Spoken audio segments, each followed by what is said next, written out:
The London Overground is made up of suburban railway lines across London and the city itself. They began operation in 2007. They started off with a 7-station line in East London, starting at Shoreditch, ending about New Cross. And today, they now have about 6 lines worth covering every inch of London.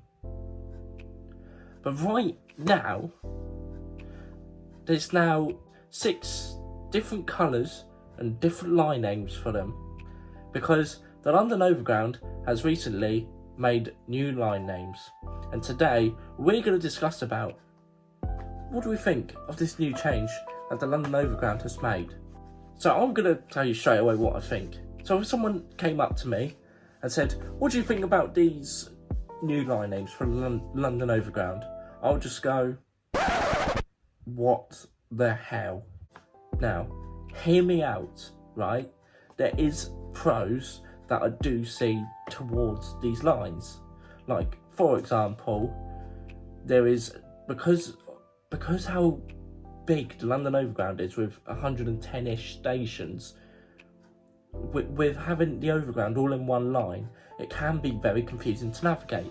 So for those that don't go to London as much, or don't really use railways or any sort of public transport, it will give them that easier guidance to travel from, I don't know, say they want to get from Stratford on the Overground to Surrey Quays. Like, with having the different colours, it will be much easier to understand the London Overground system. So, yes, the colours can be useful in terms of navigation. And what about the names? Well, yes, again, they do also have an impact on showing the power of people. Like, for example, the biggest one out of them all is the Lionesses, because, you know, you've got the England's women's football team that have won the Euros for us recently. So, yes, those names do play a significant part with giving the importance of certain people, which is understandable, and I obviously respect that. So, because of this, now that we've got new line names, and now that we've got these new colours, this is going to give a few common mistakes now, because I'm obviously still not getting my head over with which line name goes to what exactly. So if someone said, oh, you need to go on the Suffragette line, I'll be like, oh, is that the line to Stratford? Is that the line to Clapham Junction? Oh, which one is it? Oh, it's the Gospel Oak to Barking.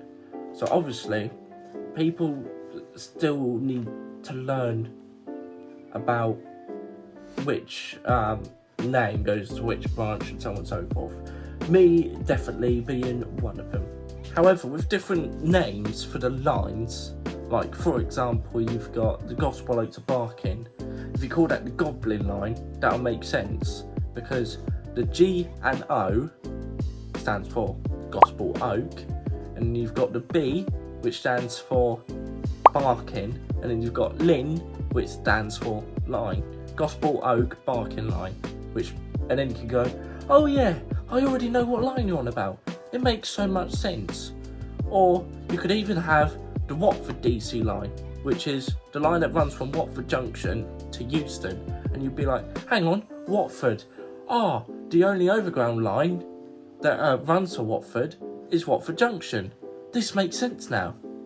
So having a different name change could also be beneficial to make it even more easier for commuters to get about, because, you know, it's still going to take a long time to get my head around the Suffragette line, because I'm still going to probably mix match it thinking it's going to be the Liverpool Street to Enfield Town line.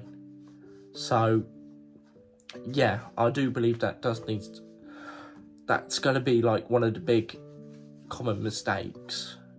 Another common mistake is some people might get the colours muddled up. So, for example, the Lioness line is yellow.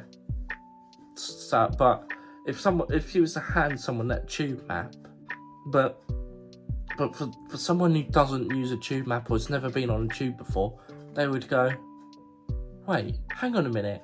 You've got this yellow line here that goes from Euston to Watford Junction, but then there's also like this other yellow line here that goes from Hammersmith round in a circle to Edgware Road, passing Edgware Road and Paddington twice. And then that will be the confusion. Like, someone will think the circle line would be the Overground line, and someone will think the Overground line will be the circle line, and so on and so forth.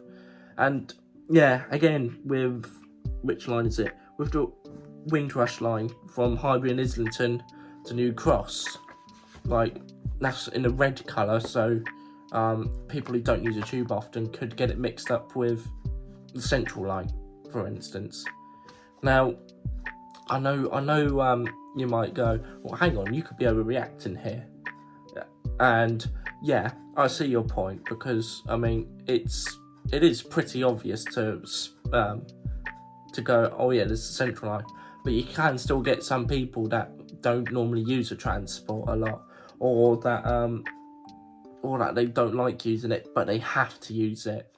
So these things can happen, but in terms of an audience that I'm probably speaking to, probably not so much, because this is something we can easily point out and tell the difference to.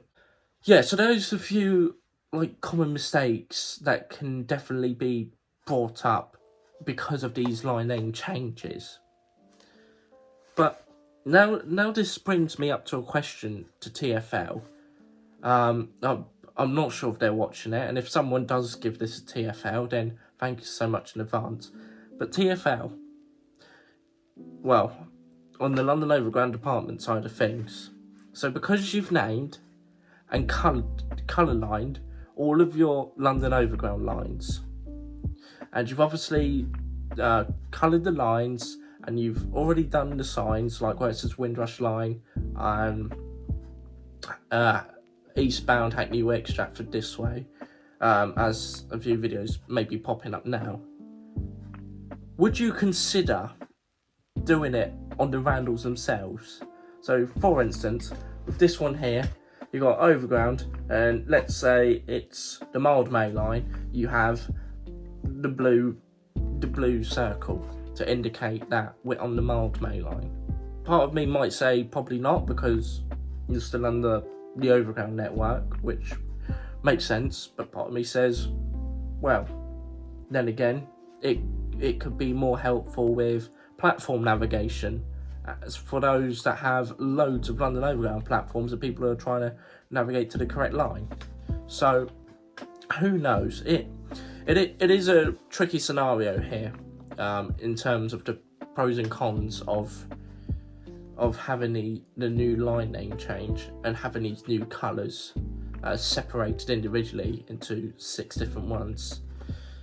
But let me know in the comments what you guys think and about the new line name changes, because it will be really good to hear your thoughts on this, because even though I might not be 100% with it, but I do respect their idea. Like, there could be other ideas out there, but it'll be really great to hear.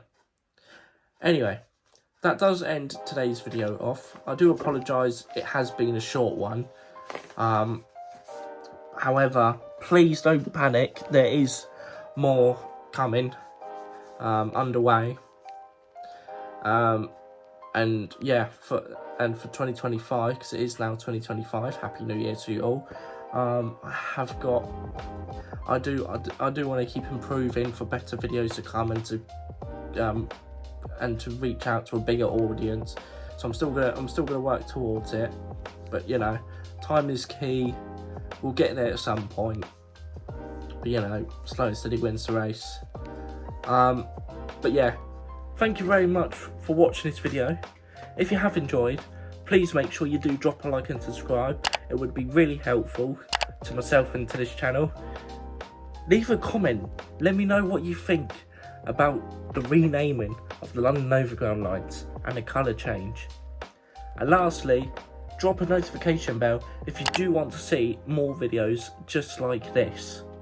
Otherwise, with that being said, this is London Pompey signing out. Take care and Happy New Year.